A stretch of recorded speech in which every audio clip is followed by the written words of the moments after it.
Who is really, really, really sick and tired of hearing about AI? Thank you, my fellow design people. Me, as a fashion designer who runs my own company, am really excited to never talk about AI again for as long as I live. That doesn't work so well with my day job of leading an AI program at Microsoft.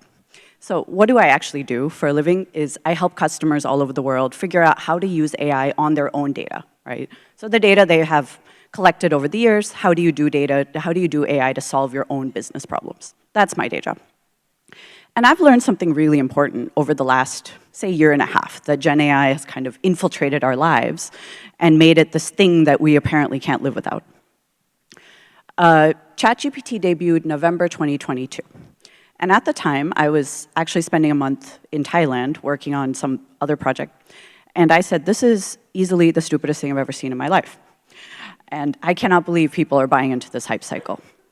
And then something very, very interesting happened over the course of the last year. And I'm just going to show you a quick demo. At Microsoft, we have these things called copilots. This is our AI products. It's AI jammed into stuff. I was talking to my boss, and she said, let's make a strategy deck. And in that strategy deck, it's teaching AI upskilling to our finance team. And just write up, a basic one. I'm like, what is a strategy deck? What are these words? I'm a software engineer, right?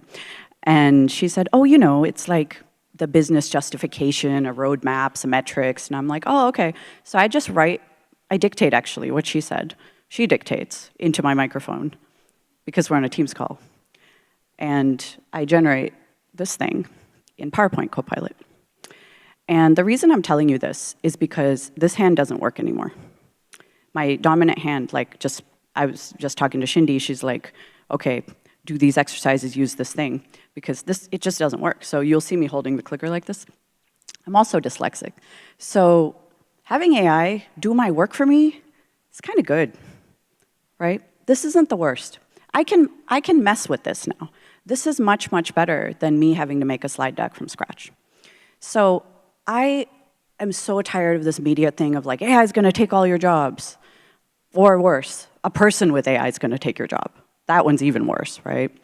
Because ultimately, AI is not going to take jobs necessarily. Transformation, time, evolution, that will take jobs. Just like they've taken all kinds of jobs. Like note taker used to be a job once. That is no longer a job, except for in court, where that stenographer person intends, right? But in general, that's not someone's job anymore. And one of the things that I want people to realize is that we are betting the farm on a very large, futuristic sentence completion thing, okay? So AI's been around for a long, long time. The concept was introduced in 1950 with Alan Turing establishing the Turing test. Like, can you tell if something is generated by machine or human? And the study of machine learning, which I actually did back in 1997, was how do you train machines to emulate human behavior with tagging, these are all images of cats, these are images of dogs, can you generate a new image of a cat or a dog? So we've been doing this for like 20-something years. But because November 2022, there was this use case that people resonated with, it suddenly burst onto the scene and took over our lives. So the funny story is, ChatGPT was never supposed to be some big consumer product. It was supposed to be this researchy thing that was released to a small group of people, and they were going to use it to do research stuff. That's why the product was called ChatGPT 3.5. Who releases a product called that? That is not a name of a consumer product. But randomly, everyone's like, oh yeah, this is great, because random influencers and celebrities glommed onto it. No one releases a product the week after Thanksgiving. No one releases a product called ChatGPT 3.5. This is not how you release products. This is not someone's go-to-market strategy. But people glommed onto it because of the shiny, bauble factor. So we're relying on this big fancy autocomplete, and I'd love to just talk to you about how it works a little bit. How many of you know exactly how LLMs work? Few. Okay, we've got a few hands. So let's go through it. So generative AI, right? Generative pre-trained transformer, GPT. What does it mean? So generative means it generates a new kind of thing. It takes existing data and generates a new thing. Pre-trained means it's trained offline, meaning it's not grabbing your data in real time and updating the model. Training a model takes forever. It takes weeks and months and years to train a new version of the model. And then a transformer is what is built on this neural network architecture, which just means it creates new things. So the way this whole thing kind of works together is with a technique called tokens and tokenizing, okay? Let's take a basic string, like we go to work by train, okay? Basic string, and the LLM generates the string into blocks of words called tokens. And each token will be about 4 to 5 characters. So think of it like a syllable, right? The word anthropomorphization would be like 7 tokens. Each of these can be 1. So what the LLM now goes to work doing is saying, in the big data set that it's trained on, what words are near each of the words that's in the input string, okay? So now we're gonna get 2 things called vectors. Here's one vector, here's another vector. And over here, you'll see in yellow words that are near the specified word. And then in the blue, you're gonna see words that are not near the specified word in the data set. So let's look at the word work, okay? So in the data set that we're trained on, words that are near the data set will be like before, rewarding, creative, teams, hard, etc. These are all words that go with the word work. Words that don't go with the word work are like dove, zebra, polka, atmosphere, swing dancing, right? So they're not near the word work in the data set.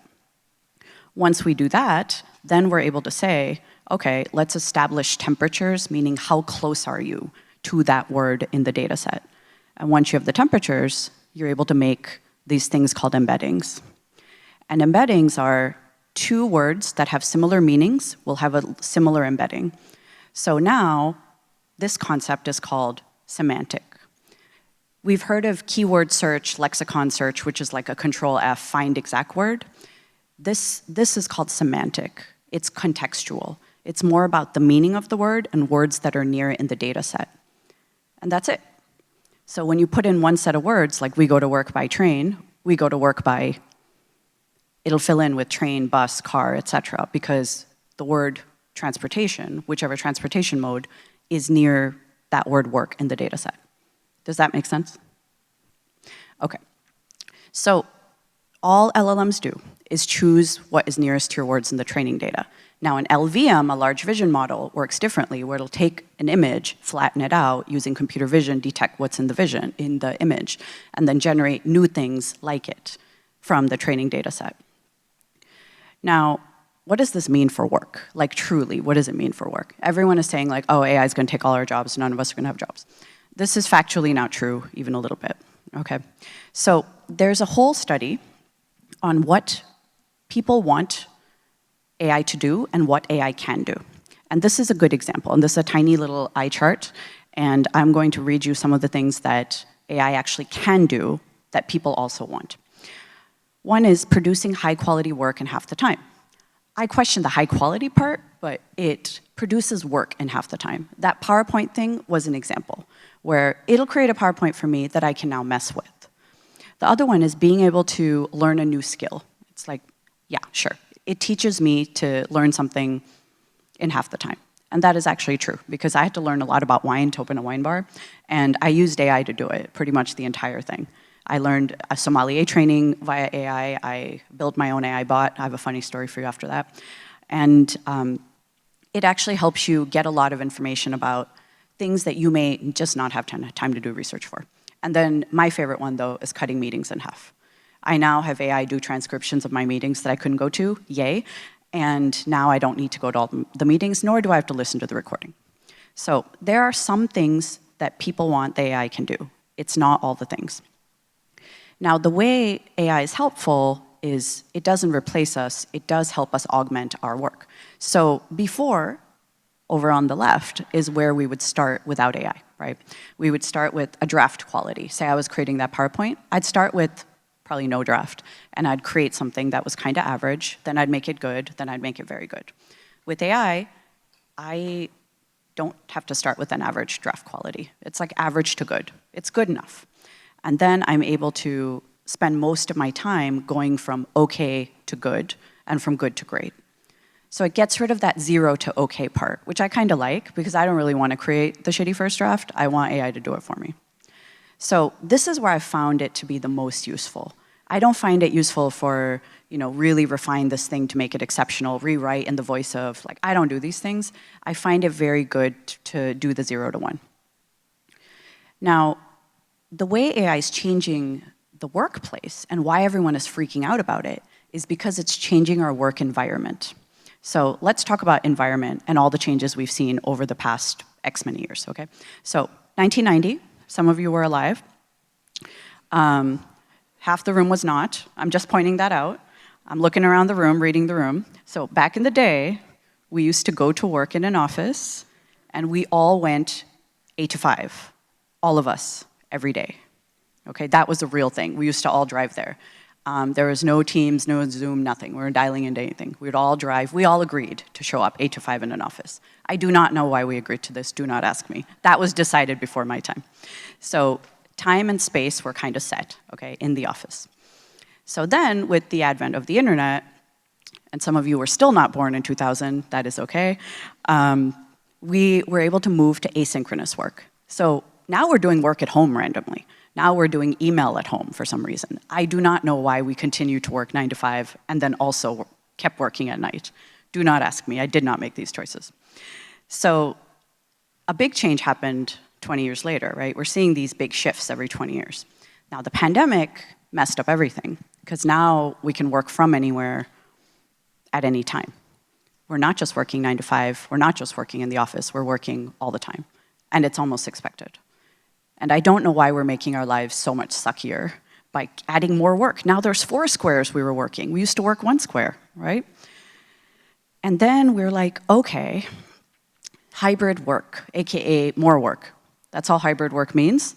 It's the ancient, Tahitian term for more work. It's great.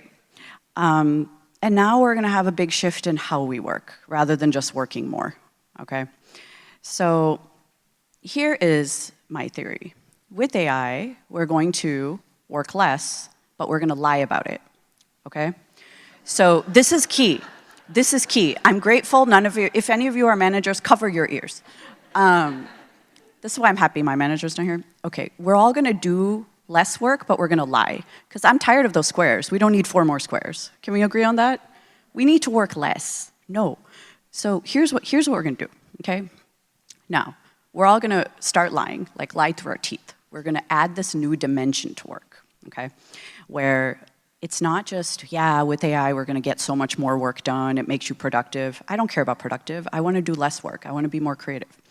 So, because of the internet, cool, we have async mode, we have space, pandemic, intelligence, okay, is the new thing we're gonna add to the work mix. We're gonna add intelligence to it. And we're gonna add intelligence and keep that information to ourselves in our head, okay? We're gonna live quiet, soft lives and not tell anybody, okay? So here's the plan. The space for work, home, work, et cetera, that's great. When do you get it done, home, whatever, and how do you get it done? Who has the best answer to your question? It used to be your own research or people you know. Now, you've got these Copilot-y AI tools out there, and no one knows how often you use them. No one knows what they can do, really. Trust me, no one knows what they can do. So there is no reason that you can't just use it to do your work and just, do less work, right? Did I tell my boss I generated that PowerPoint using Copilot? Absolutely not. She's like, can you have this done in 2 days? I'm like, definitely. I'm gonna need that time, though. You know what I did? Yeah. Definitely I can get it done in 2 days. Okay. And this is a very technical person, okay? I'm like, yeah, it's gonna take 2 days. Why? Because we're used to PowerPoints taking 2 days. No one's gonna come check you like, oh, you should have it done in 5 minutes. I'm like, you have it done in 5 minutes. They're like, no, it's okay. Because ultimately, no one wants to do more work. Even your boss doesn't want more work. Now, AI is like a calculator for our ideas, right? We're all used to calculators, it's fine. We went through doing math by hand to calculators to Excel doing math for us. We don't even know how these formulas work. It does not matter. It's the right answer, no one's yelling, it's great. AI is pretty much the same for words, images, et cetera, et cetera. The stuff we like to do, please keep doing because you are better at it than AI. Of course you're better at it. You're an expert, you have your unique point of view, et cetera. But for the things you don't want to do, I don't like making PowerPoints. Make AI do it for you. You throw in all the the ingredients, right? Just like you do in a calculator, and you get some sort of an output that seems helpful-ish. It's a good starting point. So it is just a calculator for words, images, ideas, etc. So as we're doing this, what does it mean for me, right? Ultimately, it's like, it's all about you. What does it mean for you? Your boss thinks there's a skills gap. That's good news, because you can drag this out for years. You're like, yeah, we're getting skilled. We're getting skilled. Don't be like, oh, I know how to use AI. I'm an expert. I can do it tomorrow. I can manage a team. Like, no, no, no, no. Don't get creative. Don't get creative. Learn to use it, but don't go tell everybody, okay? You can easily learn this stuff. Learn, innovate, teach others, but don't do it tomorrow, right?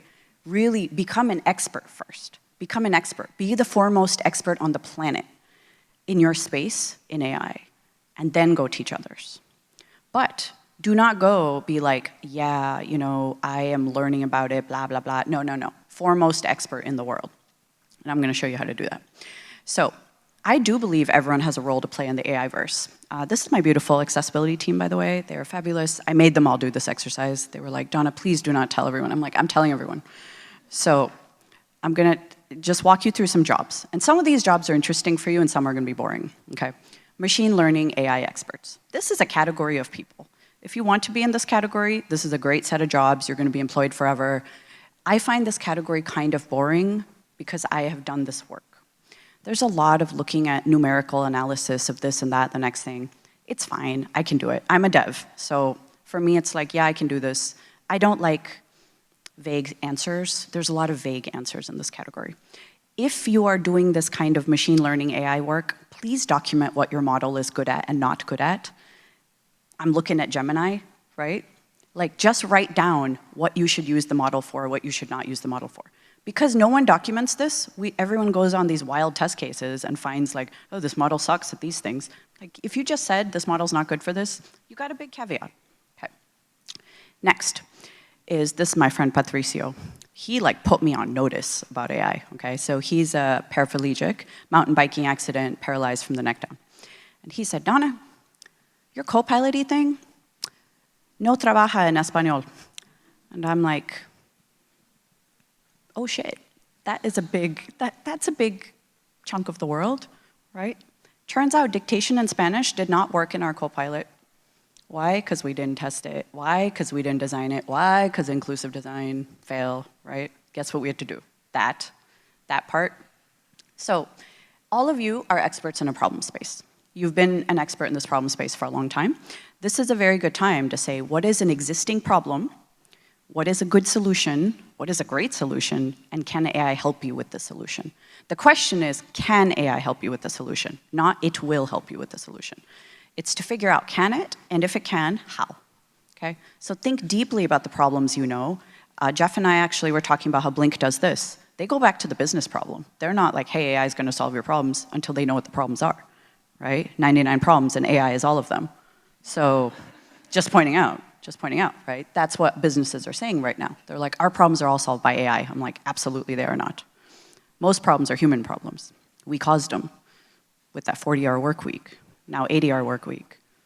So the third category is the data expert. These are those nerds who love to look at charts and graphs. How many of you are charts and graphs nerds? We got some. I knew it. See, look, I knew it. I love you people because you're going to save us from the AI verse being bad. Because bad data is bad AI, means bad output, means bad job, right? So please spend time identifying good data sources, data issues, insecure issues, et cetera. Organize the data to be AI-able, and please sort the data, look for missing, document, teach people about data security, don't share everything you create, like don't do it. So this is a very, very important role in the AI-verse. The fourth role, which many of you are in, is the solution builder. So this is the dev, the designer, the UX person, et cetera, et cetera. This is where I think most of the room falls into. And your job is to, of course, do what you do best, which is co-design a solution once you know what the problem is. Once you business expert the problem, then you co-design a solution, decide, research prototype, and then get user feedback and refine. I don't need to tell you how to do this job because you do it extremely well. But the pro tip here is before you go and build your own AI product or your own AI model, don't do it, right? Just don't do it. So I was telling Shindy, I said, I'm a software engineer. I can build an AI model. Don't do that. So I decided for my wine bar, I'm going to go get all the wine data in the world, all of it, that I could find. And I'm going to build my own model. It's going to be a wine AI, and I'm going to be a billionaire. It did not work like this. First, training this thing was a nightmare. Second, it gave me all kinds of answers. Third, I compared with ChatGPT, and ChatGPT gave me much better answers after all that hassle. And Bloomberg also learned the same thing. They were like, I bet we can do this. So they got all their financial stuff external, and then it turns out ChatGPT gave them better answers. Why? Because there's a whole posse of 750 people at OpenAI working on that, and there's a posse of like me and myself at night working on this. So try all the things, meta prompting, retrieval augmented generation, all of those words to get good results before you go build your own.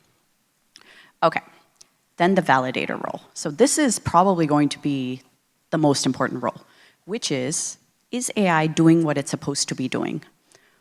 The fact that companies do not hire for this yesterday is why we have disasters. Every single media disaster you see caused by AI is a lack of these beautiful people. So these people are actually the folks who make sure that the Microsoft Copilots are not ableist. We have a posse devoted to that. Everyone's like, y'all don't check for ableism. I'm like, oh, we check. We check with people with disabilities, people from all different backgrounds, neurodiversity, et cetera. I used to be on the team, so I know this. But this job, it's making sure AI is not whateverist, but also deploys to the right people. Not everyone needs everything, and teaches people to use it. That teaches people to use it part is so important. I tell everybody, getting your data together is probably the biggest chunk. Building the thing won't take you long. Teaching people to use it will be the other big chunk. It's like 40% of your time will be spent teaching people to use it. This is what I spend all my time doing now, is teach people to use it. Once they decide, yes, AI is the right answer. A bonus job, if any of you are curious, is AI security. This will be the next disaster that's coming.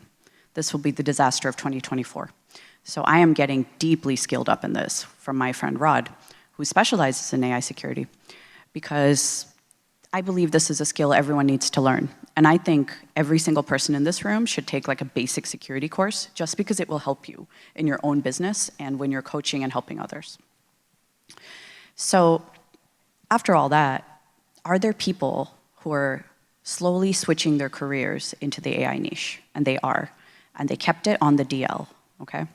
So my friend Ashley, she's a CPA, Washington State, and she started using AI to do her CPA work. And once it was good, and she knew what she was doing, she started talking about it. She started creating courses on it. She actually teaches workshops. She taught her company. She's now being asked to speak at like every CPA conference on the planet about this topic. She's not going to be out of a job because she now has a job in the niche using this thing in useful ways. The most useful thing she does is do not use it to do your taxes, use it to do these other things. I don't know anything about CPA life. I could not do her job, and most people couldn't either. So she's got this unique intersection of being an expert in her field and in AI.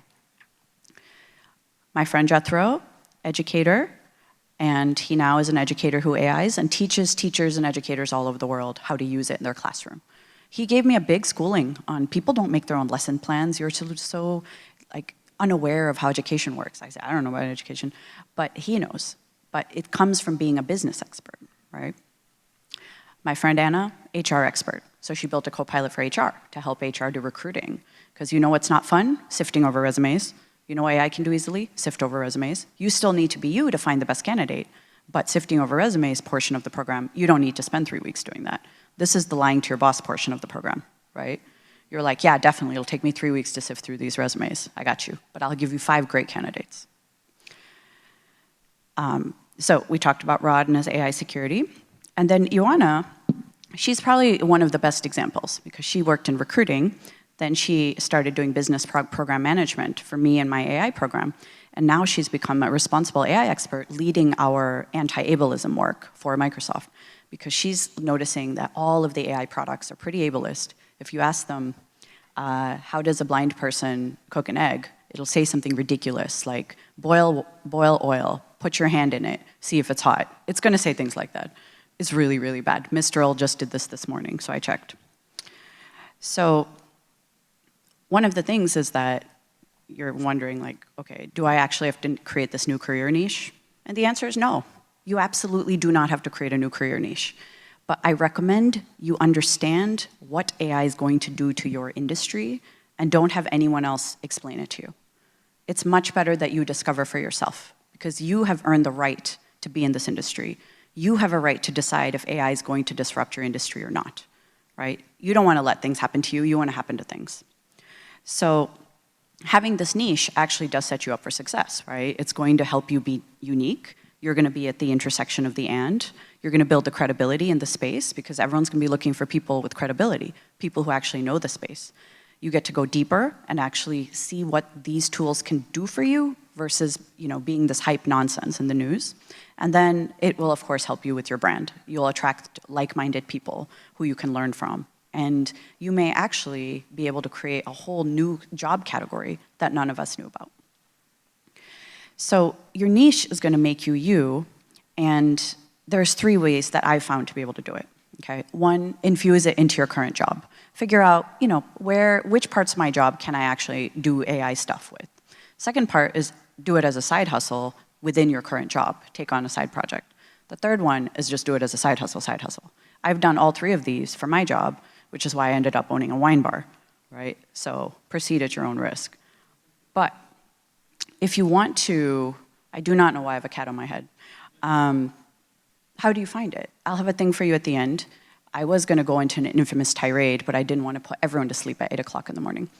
So I had to deeply think about the retail business because I run a retail company. And I thought through every step of a fashion company. It's like the customer acquisition, how do you set up the brand, how do you communicate with the customer, every angle. And I thought through, what are some ways that I can operationalize this? How can I drive automation? How can I get stuff done faster? The key was learning the tools, then was figuring out how I can infuse it within my industry.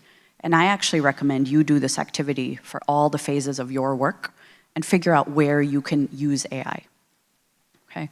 Only you know for your work, because every one of you do your job differently. Even if 2 of you have the same job title, your process is completely different.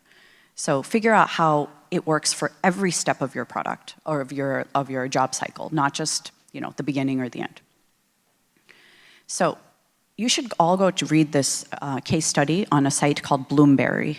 Okay, it's called Has ChatGPT Impacted Freelance Jobs? So it's actually a very good study. And these are just some of the takeaways that I thought were really interesting. And this just came out in January, so it's not an old study. So this person named Henley Wang, he looked at all of the freelance jobs and monitored them over time, over a 3-month period. And he saw that most jobs have an increase since ChatGPT came out. Notably, web design, graphic design, and back-end web development. We all thought those jobs are going away, right? Everyone's like, oh, these jobs are going away. They're not going away. Now, this might change with the Sora thing, but I don't think so, because ultimately, people are not creators. They're just not. Most of you are creators in this room. Most people are consumers. And most people, they actually don't know how to use an AI tool to do something. They think they do. They think, oh yeah, I bet I can figure this out.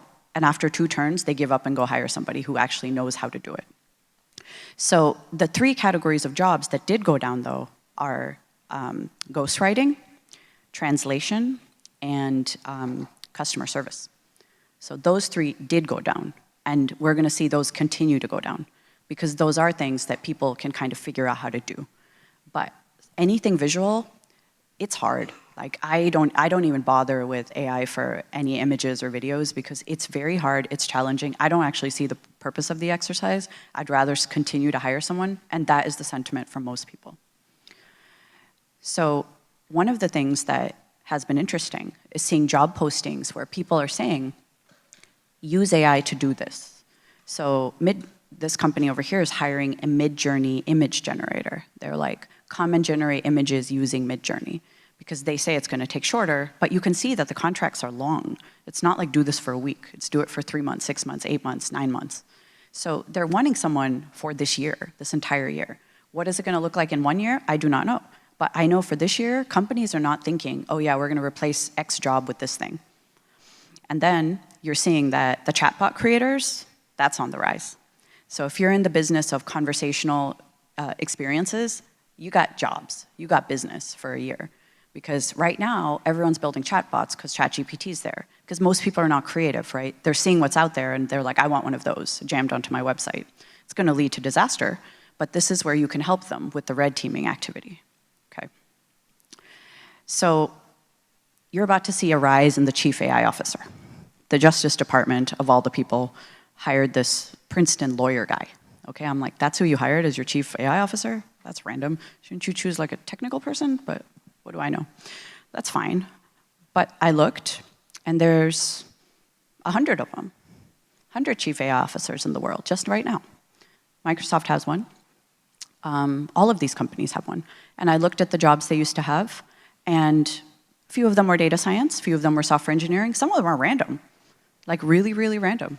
So that is a thing you're gonna see, but there's no reason that that can't be you. So if you are real into this field.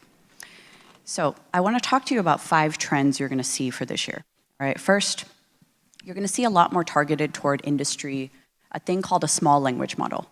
This is gonna be something cheaper, smaller, that you can actually use within your business without it costing $1 million. It's called a SLM, small language model. Microsoft has 3 of them, Phi and Orca, if anyone cares. They tend to be used for specific jobs, like medical, finance, et cetera, et cetera. And you're gonna see a lot more of these targeted ones from various businesses. I don't know how well they're gonna work, because from my experience, it was not as good, but I, of course, am not the foremost expert in the world. Second one, you're gonna see a lot more focus on bring your own data, data sources, data security, et cetera, et cetera. The third one is you're gonna see a lot of focus on prompt libraries teaching specific industries, like prompt libraries for finance, prompt libraries for legal, prompting for UX people, et cetera. There's no reason you can't be in the business of building those things. So again, be in the business of creating, not in the business of consuming at the end. Because the things you consume are going to be total crap compared to the things you can build. And that is a fact. The fourth one, I think, will be very interesting to all of you, which is AI will be more invisible and by design. So what does that mean? We're gonna start building AI by design products. We're not just gonna build like a chat interface onto everything. But there's a lot of things that this can do automated behind the scenes from the beginning. So start thinking through your design process and where can AI help you from the beginning rather than at the end, tacked on. And then the last thing that will continue to be the trend probably for the next 10 years is flexibility. Everything we know today in February 29th, 2024 can be completely different in a year. Because everything we knew last year at this time is completely different a year later. So it's so important to stay flexible, but also grounded in our own knowledge and our own intelligence. So I got homework for everyone, because obviously I have homework for you all. I would love for you to figure out where you want to be in 3 months, if you're interested in this space, right? Because if you're at level 1, you've tried out a few tools, it's fairly sporadic, make it a goal to get to level 2. Figure out some scenario that is useful for you and use AI regularly. Mine is very much not aggravating my hand as much as possible. That is my scenario. So anything AI can help me with there, that's what I use it for. I've gone through all the steps, confession. I adopted a product, extended a product, built my own product, and then I trained my own model. I highly recommend you don't train your own model right now. There's not really a need. And if you're working with customers who are like, we need to train our own model, have them slow their roll a little bit and think about how you can use what exists. The buy options are going to be infinite in a year, and it's much better to buy rather than get embroiled in building your own product and dealing with the content moderation nightmare that comes with building your own AI thing. Unless your business is selling AI products, you probably don't need to build your own model. So AI is extremely wrong sometimes, okay? Like the Chevy Tahoe incident from Watsonville, the Chevy dealership. It let this guy buy a Tahoe for $1, the chatbot, and the Canada Airlines one, which issued a refund with no questions. It's really, really confidentially wrong. So the more you understand the boundaries and guardrails on your own business, the more you can be the expert and say, these are very good use cases and they work, and these are very bad use cases and they won't work. And that is how you build up your expertise in your portfolio. And once you're an expert and you feel, and I'm saying air quotes expert, okay, because these thread bros think they're experts and they've been using it for 3 weeks, so no. Figure out how you can teach others, whatever your teaching method is. My team spends a lot of time teaching other people how they can use AI in their work, especially thinking about it from a more inclusive product building point of view. Because for that, we consider it a very good superpower. When we go to build a product, we'll say, okay, let's go through how will a blind person use it, someone low vision, someone with this color blindness, et cetera. So we write out all of the test cases, and then we go find people in the world who have them and prove our assumptions, true or false. But it gives us so much more information to start with at the beginning. So think of one process that you'd like to improve, right, in your phase, and just live with AI for 3 months. And if it winds up being useful, great. If it doesn't, toss that out and move on. But again, do not go tell everybody in the world how much time you're saving, because guess what's going to happen? You'll get more work. Don't do that, okay? So if you're interested in building a career niche, I'm doing a virtual workshop on May 29th. I did this before in January, and there were 80 people there, and I said, okay, this is way more than I thought. So I had to do one more. I couldn't let everyone do it at the same time, because I like to go deep. So max 50 people. If you're interested, I do not think you need to do this unless you're really interested in transforming your career. If you're just like vaguely curious, you can learn this on your own.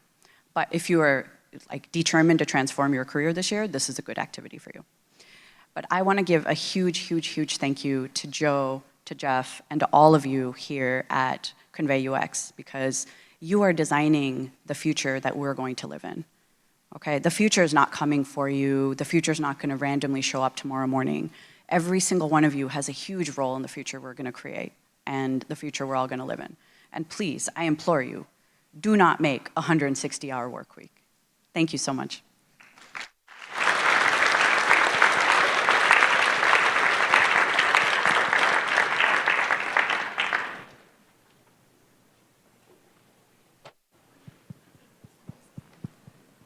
All right, testing, test.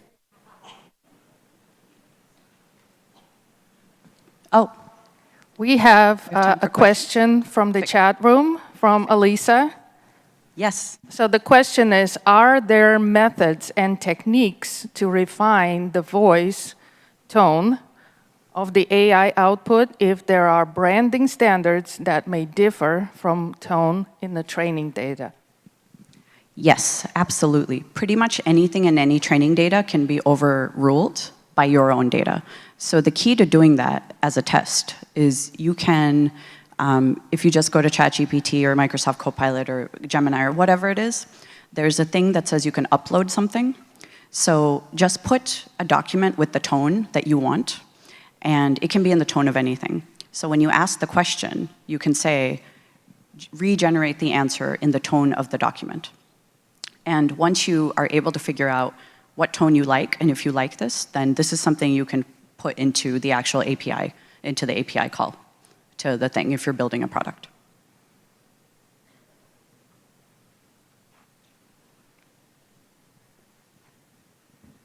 Hi, I'm still a UX student, and I'm asked to build a lot of PowerPoints for my bootcamp. I usually just type my document, and the building PowerPoint part is the one that takes the most time. And I want AI to do it, but I have not found the best way. So can you describe more on how you make PowerPoints with AI? Thank you. Yes, that is a great question. So the one I showed you is actually a Microsoft product called Copilot Pro. It's, I think, $20 a month. For me, it's worth it. I use it at home because I have to make a lot of PowerPoints because I give a lot of talks. So what I do is, if I do have a Word document, which sometimes I do, I upload it into the PowerPoint. There's a thing that says, create a PowerPoint from document, and it'll take your document and generate you a PowerPoint in a template that matches. So for me, that's very helpful. The reverse is also true. You can also take Open Word and say, upload a PowerPoint and generate me a document for this.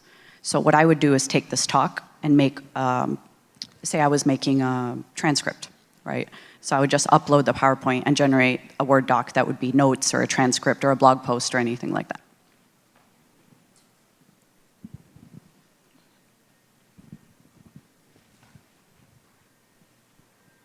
So there's kind of a running joke on the internet that I used AI to generate a super long email, and then the person receiving the email used AI to generate a bullet point list of that email so they didn't have to read my super long email. How do we avoid that in the future, given that we're all inventing this new future, and you mentioned that AI can automate a lot of the work that we're doing? How do we avoid creating this kind of like opposite of compression hellscape that it maybe is referenced in that joke? So I think the question is, do we need to avoid it, right? Because say someone sends an email, it summarizes into these bullets, or they say the email, it makes bullet points to email, email to bullet points.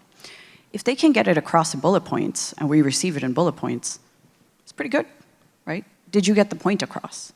It all goes back to what are we trying to do? If we are trying to create more time so we can do more work that fills us up, right? Whether it's creating work, mine is vacationing personally. You know, work is not my big passion in life. It's more about how do we reclaim time to do things. Everything that the 40-hour work week and now the 80-hour work week brought to us in 1 year, how can we reclaim that back? I think pandemic was the biggest disruption to us in our lifetime, honestly. It changed so many things in a month. The global us, it changed us in a month. And we've been struggling to go back to it, but we still work way more now after pandemic than we did before pandemic, by a lot. Those atrocious habits we picked up, we're still doing them. We haven't stopped. And companies are still expecting it because they were like, oh, we need same levels of productivity that we got in the pandemic, but you're not as productive anymore. We're like, what? Go in the office to be productive. We're like, but you're saying we were less productive then, more productive of pandemic. You want us to be less productive? Very confusing. But I think with AI, we kind of go back to the 2000s when we did used to only work 9 to 5 or not quite 9 to 5 and get rid of some of this nonsense work that honestly does not need to exist. Most of the nonsense work doesn't need to exist. I was sitting in a meeting yesterday and they were discussing whether to move the box from here to there to here. It was a 1-hour meeting with 17 people about moving the box. And I said, can't you just hit publish and see if anyone clicks on the box? They're like, oh no, it'll affect the brand. I'm like, it'll affect the brand more if you never ship and we sit here for 6 weeks discussing where to put the box. We have too much time on our hands at work. That's it. We have too much time on our hands at work. We think we have infinite time to do work, that's why we don't do it. But if any of you have worked at a startup or built your own, which you know, you will land the project. You will get it done. You will cut all the corners and do the bare minimum and get it shipped. And that is what we need to get back to, rather than thinking about work as fulfilling all of our needs, right? So I am a huge believer that the point of AI is that we work less by design. Yes? So we have one question from chat. So apart from experience, what others considerations should organizations consider before promoting people to AI leadership roles? Other than experience, what should people think about when promoting people to AI leadership experience or roles? I think people who have a track record of doing the thing in the company. So those people who actually, okay, let me actually tell you a good story about our finance team. I was shocked, okay, just so you know. I almost died of shock when I learned this. Our finance team, who are the most conservative people you've ever met in your life, and I'm not kidding, they said, you know what? I bet this AI thing could help us. And they're naturally suspicious, right? So I said, really? Y'all are gonna lead the way? I don't know. But they pay my bills, so I didn't argue too much. I'm like, yeah, okay. I don't want you to find out how much money you're gonna save, but fine. They built this CHAMPS program. They said, let's have super users, people who use it a lot, who come up with use cases. You self-organize, build out a CHAMPS program, and then you teach other people. The person who organized that, they have done the thing. They're a good AI leader because they learned to use the tool. They created stuff that other people can use. They were able to go and corral a whole group of people to do the thing. And they were able to show impact with time, money, something, something, something. So in one way, that's experience of doing the thing. In another way, that's something anybody in this room can do. It does not matter if you've never worked in machine learning in your life.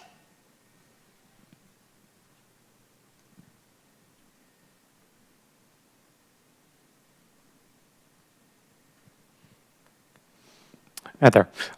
So you've talked quite a bit about like what we can do over the next year in terms of upskilling ourselves, and then once we've found that niche, teaching others, and that key, not tell everyone else what we're doing with AI in that interim. Eventually, we're going to find competitors in the marketplace, whether that is other companies or other coworkers. How do we use AI to keep, or whether it's using AI or some other mechanism, keep work at bay to actually regain that time that we might have saved a year from now or further? I know you said be flexible, but do you have specific ideas what that might look like? This is a great question. As we become AI experts, how do we keep this amazing new skill set from attracting a whole bunch of new work that we suddenly can do with our time? And I believe in aggressively, so it's that jar of marbles or whatever, right? The professor with the jar with the big rocks and the small rocks. I believe in throwing in a bunch of rocks in there as soon as you get free time. So I'll give you my own example. I can work all the time at work from my day job. You see it's fairly infinite, right? And I could do 40 hours, 80 hours, 90 hours, 100 hours. I could do all the hours. But I have very, very, very, very intentionally filled my days with other things that are non-optional. So I full-on started a business that has nothing to do with technology.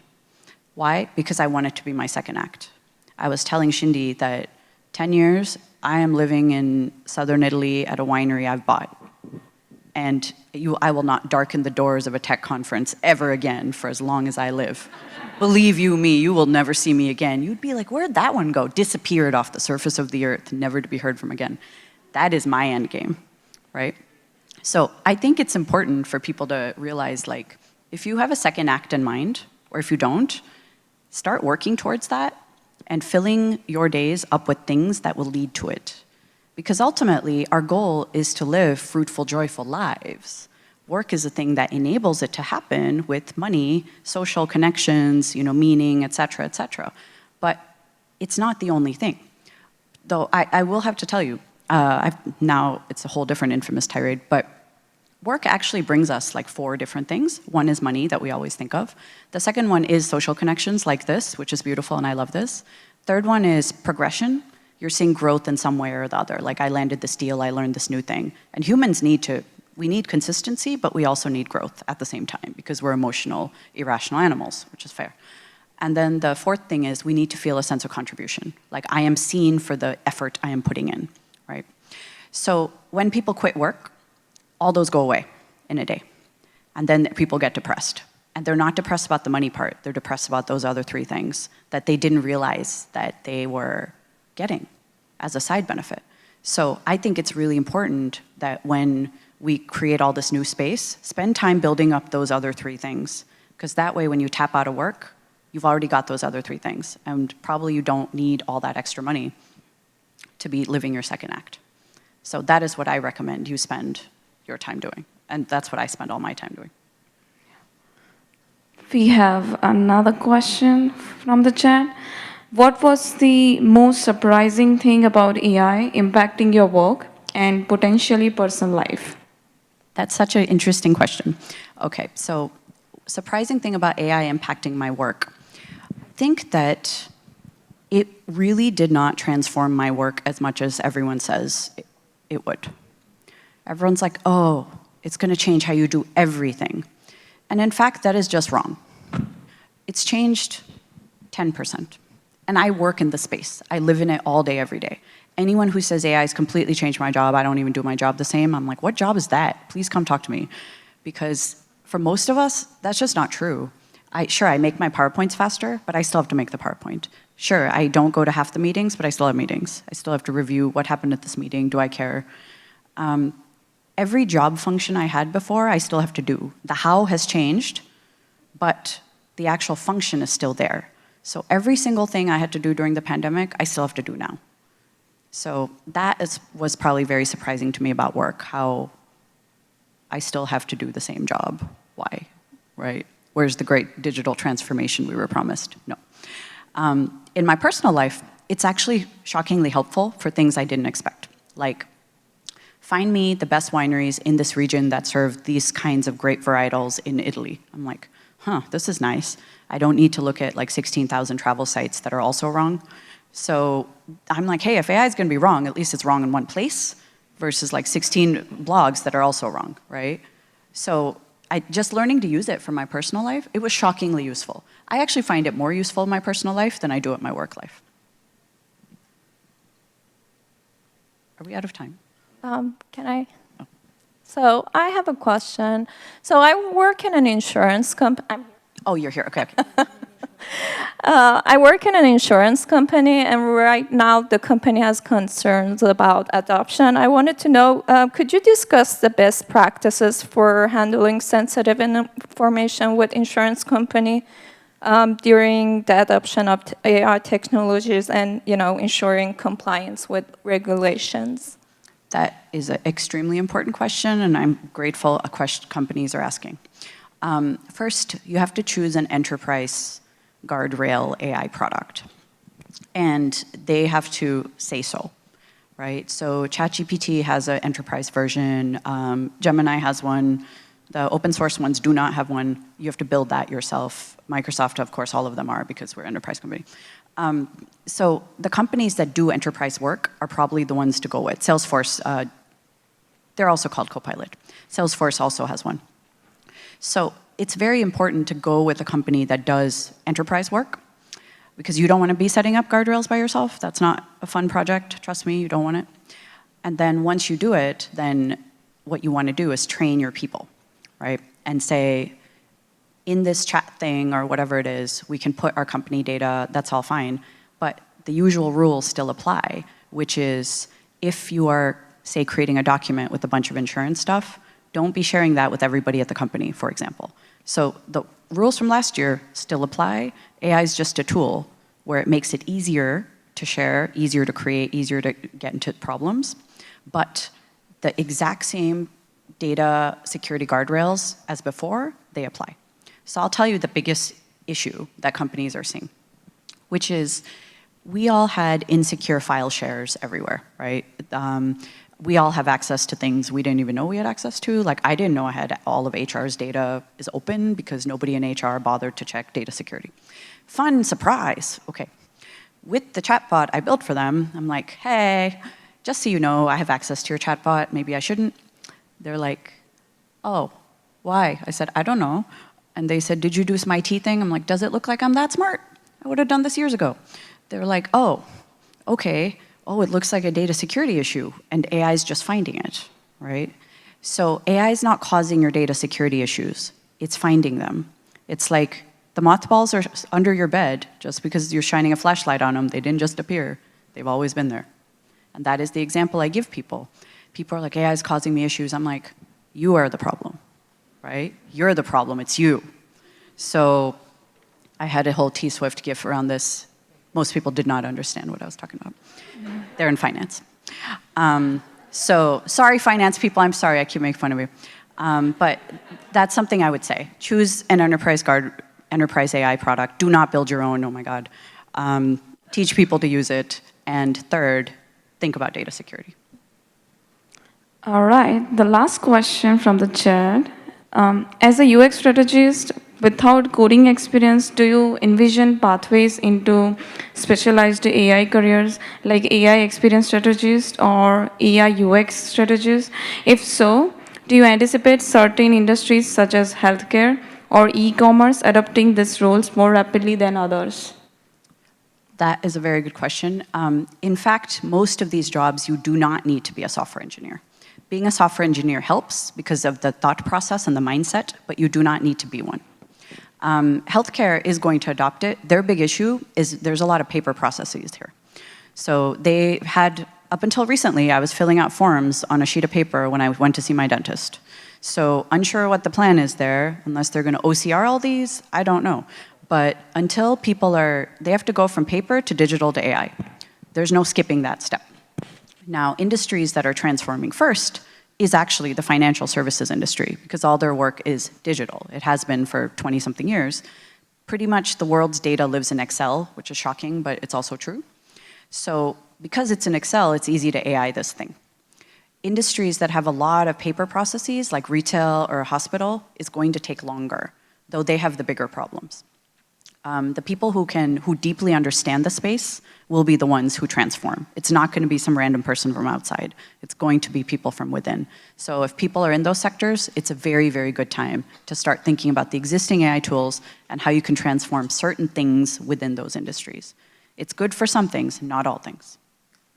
All right, well, I think we're done. So let's thank Donna so much for this presentation.